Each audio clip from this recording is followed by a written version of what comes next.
السلام علیکم دوستو۔ ماضی میں گزرے طاقتور اور عظیم بادشاہوں نے اپنی ساری عمر گھوڑے کی پیٹھ پر کیوں گزار دی؟ بے پناہ دولت اور وسائل ہونے کے باوجود کیوں یہ بادشاہ اپنی فوج کے ہمراہ ملکوں کی خاک چھانتے پھرتے، شاہی حرم کی سینکڑوں نرم و نازک عورتوں کی آغوش کے بجائے تپتے صحراؤں میں دشمنوں سے جنگیں لڑتے؟ یہ تمام بادشاہ ایک پرآسائش اور آرام دہ زندگی کو چھوڑ کر یہ مشقت آمیز کام کیوں انجام دیا کرتے تھے؟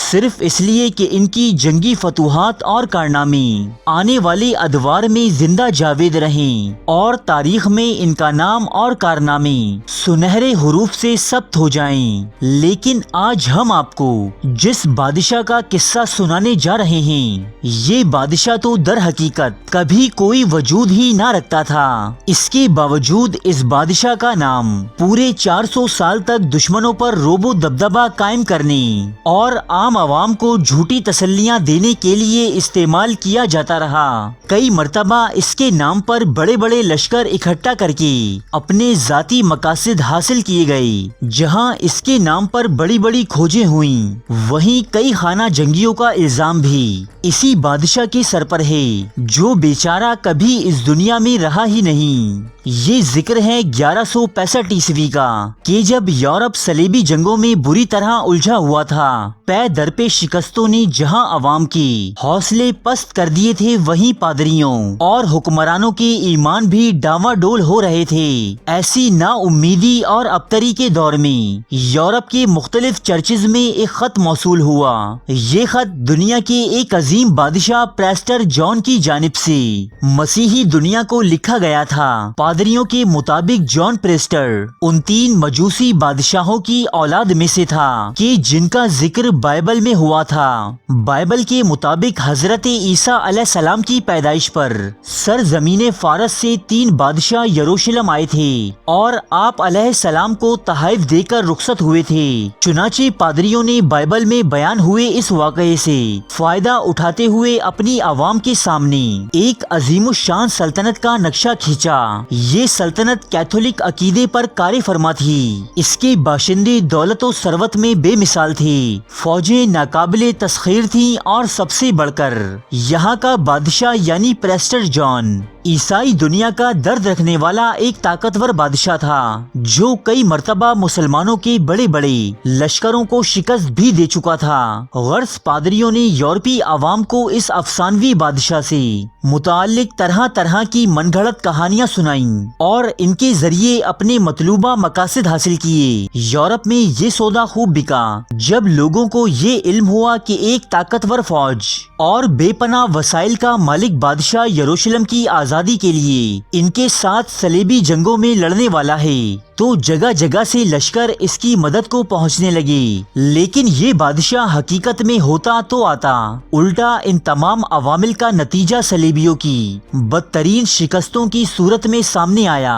اس کے بعد بھی اگلے 400 سالوں تک پادری اور مسیحی حکمران پریسٹر جان نامی اس بادشاہ کا نام استعمال کر کے اپنی عوام کو بے وقوف بناتے رہے۔ اس کی عظمت اور بہادری کے قصے یورپ میں بچوں کو پڑھائے جاتے رہے۔ اس بادشاہ پر خوب شعر و شاعری اور نثر نگاری کی گئی۔ اتنا ہی نہیں بلکہ کئی مذہبی جنونی اس بادشاہ سے مدد طلب کرنے کی خاطر دور دراز کے سفر کرتے رہے۔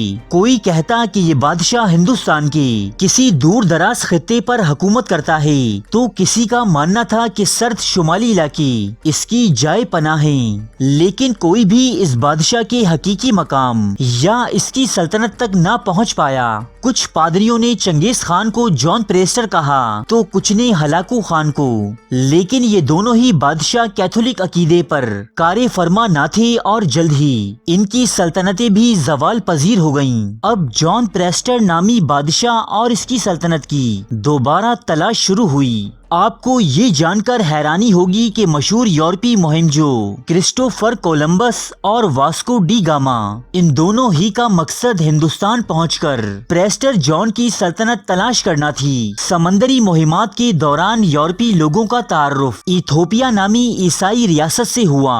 یہ ایک بہت قدیم مسیحی ریاست تھی، چنانچہ مختلف پادریوں نے اسے ہی جان پریسٹر کی سلطنت قرار دیا۔ یہاں کے لوگوں کو یورپ آنے کی دعوت دی گئی، ان کے ساتھ مختلف تجارتی معاہدے ہوئے اور یورپ کے لوگوں کو لگا کہ ایتھوپیا کی صورت میں انہیں مسلمانوں کے خلاف ایک طاقتور حلیف مل گیا ہے۔ لیکن یہ خوشی زیادہ عرصہ برقرار نہ رہ سکی۔ ہوا یوں کہ افریقہ کی ایک مسلمان ریاست سلطنت عدل نے عثمانیوں کی مدد سے ایتھوپیا کو فتح کر لیا۔ پرتگالیوں نے اس حملے کے خلاف ایتھوپیا کی ہر ممکن مدد کی، لیکن وہ اسے نہ بچا سکے۔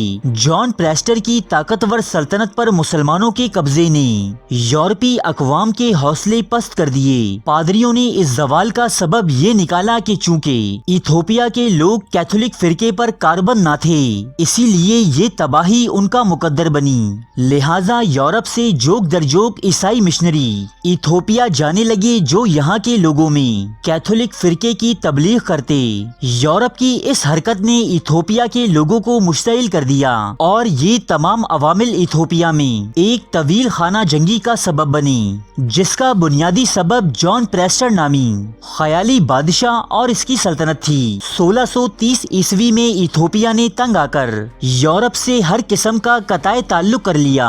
آج جب دنیا سمٹ کر ایک گاؤں کی سی حیثیت اختیار کر چکی ہے، قرائے ارض کا چپا چپا گوگل میپ کے ذریعے ناپا جا سکتا ہے۔ اس کے باوجود بہت سے دقیانوسی کیتھولکس اس بات پر یقین رکھتے ہیں کہ دنیا کے کسی نہ کسی کونے میں پریسٹر جان نامی بادشاہ کی سلطنت اپنا وجود رکھتی ہے، اور جب حضرت عیسیٰ علیہ السلام اس دنیا میں تشریف لائیں گے تو یہ بادشاہ اپنے بے پناہ وسائل اور طاقتور لشکروں کی مدد سے ان کی مدد کرے گا۔ یوں صلیبی جنگوں کے دوران چند پادریوں کا اپنے ذاتی مفاد میں کیا گیا پروپیگنڈا صدیوں سے یورپی اقوام کو گمراہ کرتا چلا آ رہا ہے اور نہ جانے کب تک ایسے ہی کرتا رہے گا۔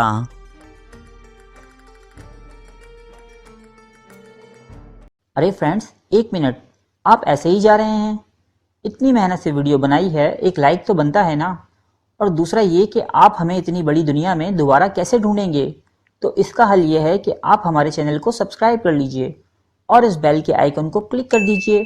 اس طرح ہمارے آنے والی تمام ویڈیوز آپ تک پہنچتی رہیں گی۔ ارے ڈریے مت، یہ بالکل فری ہے۔